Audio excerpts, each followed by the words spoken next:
Olá, meus amores, tudo bem com vocês?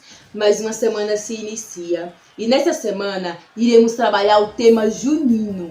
Isso mesmo, uma festa típica brasileira que se comemora no mês de junho. É uma festa linda, onde temos muitas comidas típicas, muitos símbolos, que representa a festa junina e também muitas brincadeiras divertidas. Vamos lá ver qual é a nossa atividade de hoje?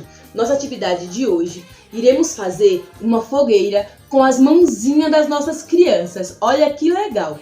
Primeiro, a mamãe vai pegar uma folha de sulfite, em seguida vai pegar uma canetinha marrom, fazer 2x, um grudado no outro, e depois pintar as mãozinhas das crianças utilizando a tinta guache vermelha e amarela. Olha que legal que ficou nossa fogueira. Eu espero que vocês façam e não esqueçam de mandar os registros, tá bom? Beijão!